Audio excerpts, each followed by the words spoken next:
शांति।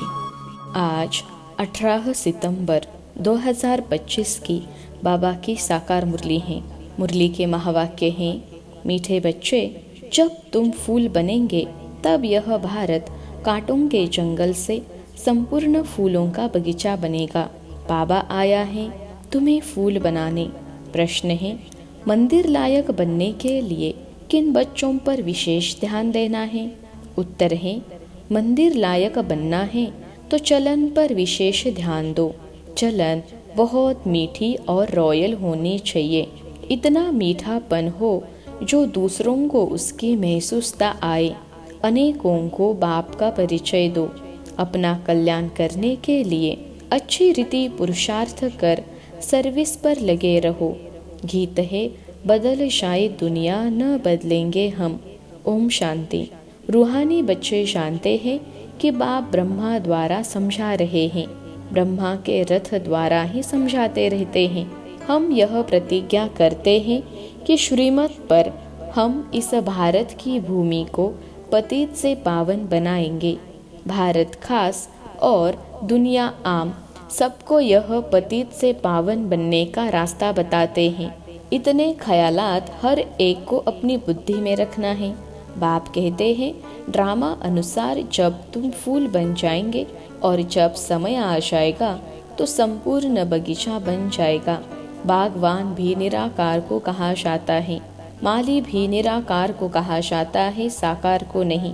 माली भी आत्मा है न कि शरीर। बागवान भी आत्मा है। बाप समझाएंगे तो जरूर शरीर द्वारा ना, शरीर के साथ ही उनको माली बागवान कहा जाता है, जो इस विश्व को फूलों का बगीचा बनाते हैं।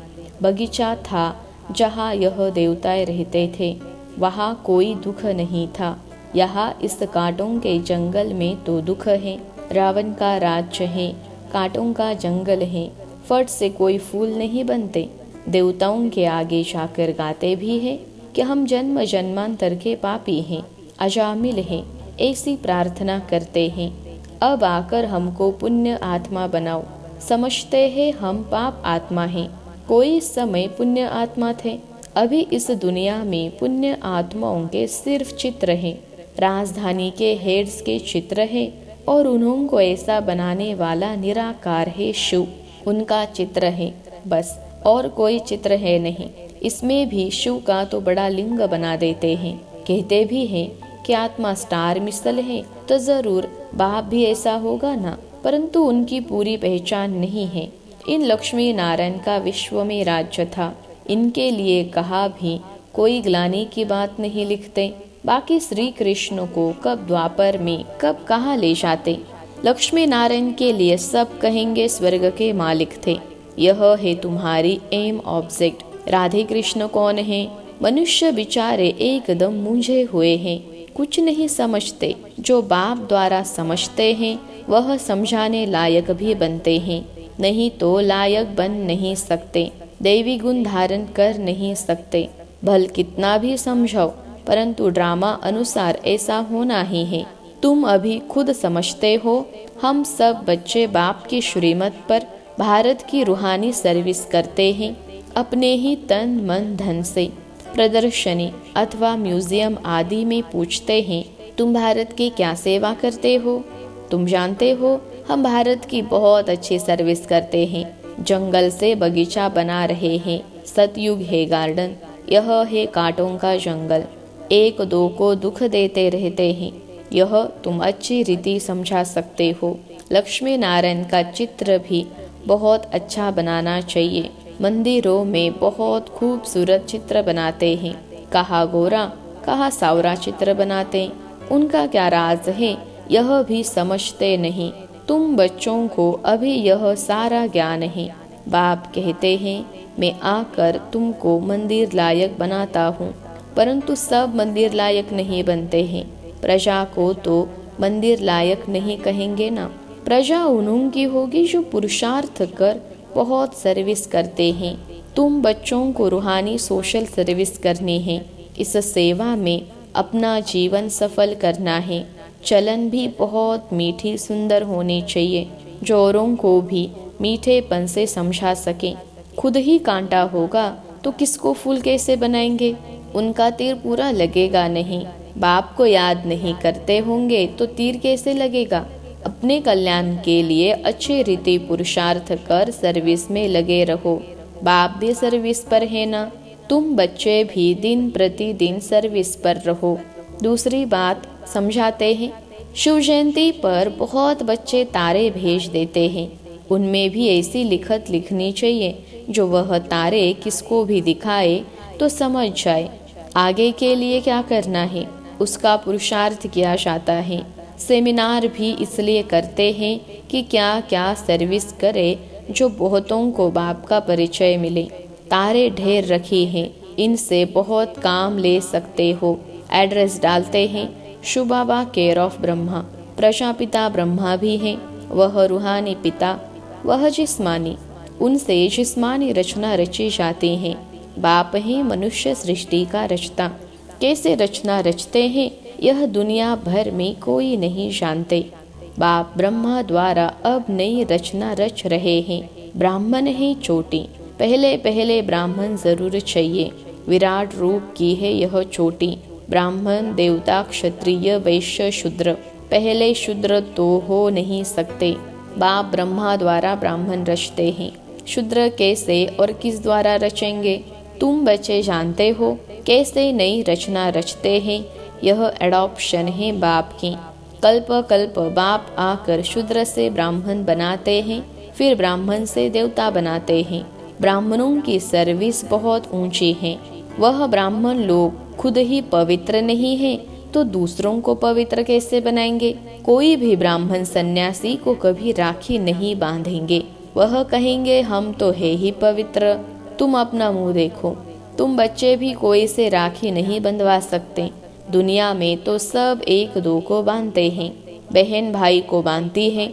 यह रिवाज अभी निकला है।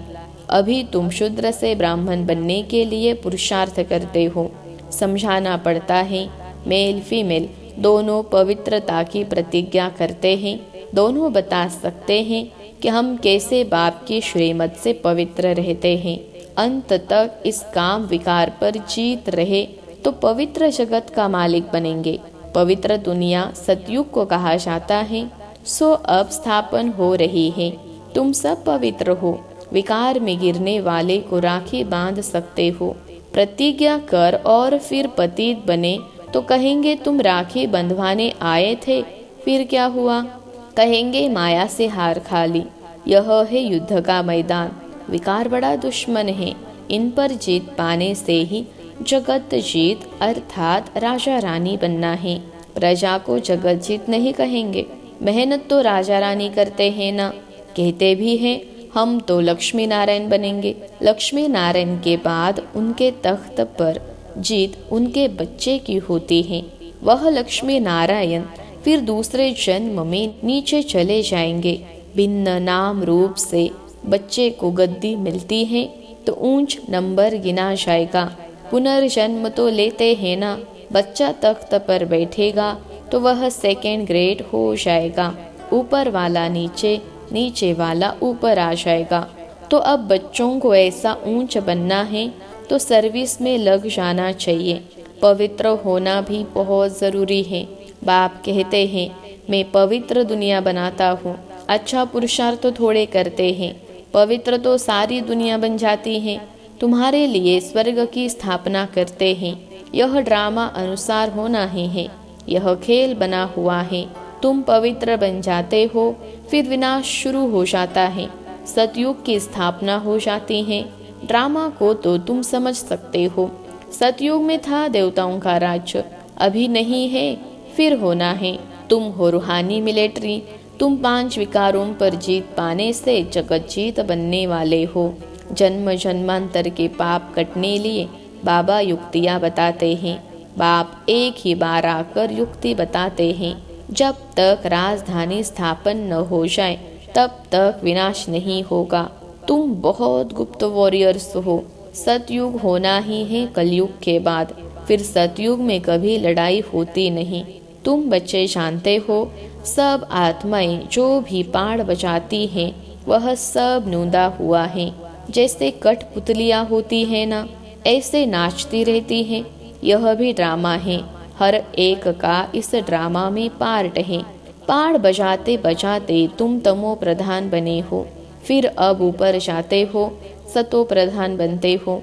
नॉलेज तो सेकंड की है, सतो प्रधान बनते हैं, फिर गिरते गिरते तमो प्रधान बनते हैं, फिर बाप ऊपर ले जाते हैं। वास्तव में वह मछलियाँ तार में लटकती हैं, इस तार में मनुष्यों को डालना चाहिए। ऐसे उतरती कला फिर चढ़ती कला होती है। तुम भी ऐसे चढ़ते हो, फिर उतरते उतरते नीचे आ जाते हो। 5000 वर्ष लगते हैं ऊपर जाकर फिर उतरने में। यह 84 का चक्र तुम्हारी बुद्धि में है। उतरती कला और चढ़ती कला का राज बाप ने ही समझाया है। तुम्हारे में भी नंबरवार जानते हैं और फिर पुरुषार्थ करते हैं। जो बाप को याद करते हैं वह जल्दी ऊपर जाते हैं। यह प्रवृत्ति मार्ग है। जैसे जोड़ी को दौड़ते हैं तो जोड़ी का एक एक पाँव बांधते हैं, फिर दौड़ते हैं। यह भी तुम्हारी दौड़ी है ना। कोई की प्रैक्टिस नहीं होती है तो गिर पड़ते हैं। इसमें भी ऐसे होता है, एक आगे बढ़ता है तो दूसरा रोक लेता है। कहा दोनों ही गिर पड़ते हैं। बाबा वंडर खाते हैं। बूढ़ों को भी काम की आग लगती है तो वह भी गिर पड़ते हैं। ऐसे थोड़े ही उसने गिराया। गिरना न गिरना अपने हाथ में है। कोई धक्का थोड़े ही देते हैं। हम गिरे क्यों? कुछ भी हो जाए हम गिरेंगे नहीं। गिरे तो खाना खराब, जोर से चमाट लगती है, फिर पछताते भी हैं। हड्डी हड्डी टूट जाती है, बहुत चोट लगती है। बाबा भिन्न भिन्न प्रकार से समझाते रहते हैं। यह भी समझाया, शिव जयंती पर तारे ऐसी आनी चाहिए जो मनुष्य पढ़ने से समझ जाए। विचार सागर मंथन करने के लिए बाबा टाइम देते हैं। कोई देखे तो वंडर खाए। कितनी चिट्ठियाँ आती हैं, सब लिखते हैं बाप दादा। तुम समझा भी सकते हो। शिव बाबा को बाप, ब्रह्मा को दादा कहते हैं। एक को कभी कोई बाप दादा कहते हैं क्या? यह तो वंडरफुल बात है। इसमें सच्चा सच्चा ज्ञान है, परंतु याद में रहे तब किसको तीर भी लगे। घड़ी घड़ी देह अभिमान में आ जाते हैं। बाप कहते हैं आत्म अभिमानी बनो। आत्मा ही शरीर धारण कर पाड़ बजाती है। कोई मरता है तो भी कोई ख्याल नहीं। आत्मा में जो पाड़ की नोंद है उसको हम साक्षी हो देखते हैं। उनको एक शरीर छोड़ दूसरा ले पाड़ बजाना है। इसमें हम कर ही क्या सकते हैं? यह ज्ञान भी तुम्हारी बुद्धि में है, वह भी नंबरवार। कईयों की बुद्धि में तो ठहरता ही नहीं, इसलिए किसको समझा नहीं सकते। आत्मा बिल्कुल ही गर्म तवा, तमो प्रधान पतित है। उन पर ज्ञान अमृत डाला जाता है तो ठहरता नहीं। जिसने बहुत भक्ति की है उनको ही तीर लगेगा, झट धारणा होगी। हिसाब ही वंडरफुल है। पहले नंबर में पावन, वही फिर पतित बनते हैं। यह भी कितनी समझने की बातें होती हैं। कोई की तकदीर में नहीं है तो पढ़ाई को छोड़ देते हैं। अगर छोटेपन से ही नॉलेज ले जाए तो धारणा होती जाएगी। समझेंगे इसने बहुत भक्ति की हुई है, बहुत होशियार हो जाए। क्योंकि ऑर्गन्स बड़े होने से फिर समझ भी जास्ती आती हैं। जिस्मानी रूहानी दोनों तरफ अटेंशन देने से फिर वह असर निकल जाता है। यह है ईश्वरीय पढ़ाई। फर्क है ना, परंतु जब वह लगन भी लगे ना। अच्छा, मीठे मीठे सिखलते बच्चों प्रति माता पिता बाप दादा का याद प्यार और गुड मॉर्निंग। रूहानी बाप की रूहानी बच्चों को नमस्ते। हम रूहानी बच्चों की सिखलते रूहानी माता पिता बाप दादा को याद प्यार, गुड मॉर्निंग और नमस्ते बाबा नमस्ते। धारणा के लिए मुख्य सार। पहली पॉइंट है रूहानी मिलिट्री बन 5 विकारों पर जीत पानी है। पवित्र जरूर बनना है। श्रीमत पर भारत को पावन बनाने की सेवा करनी है। दूसरी पॉइंट है इस बेहद नाटक में हर पार्ट आत्म अभिमानी होकर बजाना है। कभी भी देह अभिमान में नहीं आना है। साक्षी होकर हर एक एक्टर का पार्ट देखना है। आज का वरदान है सदा खुशी व मौज की स्थिति में रहने वाले कंबाइंड स्वरूप के अनुभवी भव। सदा खुशी व मौज की स्थिति में रहने वाले कंबाइंड स्वरूप के अनुभवी भव। विश्लेषण है, बाप दादा बच्चों को सदा कहते हैं, बच्चे बाप को हाथ में हाथ देकर चलो, अकेले नहीं चलो। अकेले चलने से कभी बोर हो जाएंगे, कभी किसकी नज़र भी पड़ जाएगी। बाप के साथ कंबाइंड हूँ, इस स्वरूप का अनुभव करते रहो तो कभी भी माया की नज़र नहीं पड़ेगी और साथ का अनुभव होने के कारण खुशी से मौज से खाते चलते मौज मनाते रहेंगे। धोखा व दुख देने वाले संबंधों में फंसने से भी बच जाएंगे। आज का स्लोगन है, योग रूपी कवच पहन कर रखो तो माया रूपी दुश्मन का वार नहीं लगेगा। योग रूपी कवच पहन कर रखो तो माया रूपी दुश्मन का वार नहीं लगेगा। अव्यक्त इशारे। अब लगन की अग्नि को प्रज्वलित कर योग को ज्वाला रूप बनाओ। जैसे दुखी आत्माओं के मन में यह आवाज शुरू हुआ है कि अब विनाश हो, वैसे ही आप विश्व कल्याणकारी आत्माओं के मन में यह संकल्प उत्पन्न हो कि अब जल्दी ही सर्व का कल्याण हो, तब ही समाप्ति होगी। विनाशकारियों को कल्याणकारी आत्माओं के संकल्प का इशारा चाहिए, इसलिए अपने एवर रेडी बनने के पावरफुल संकल्प से ज्वाला रूप योग द्वारा विनाश ज्वाला को तेज करो। अच्छा, ओम शांति।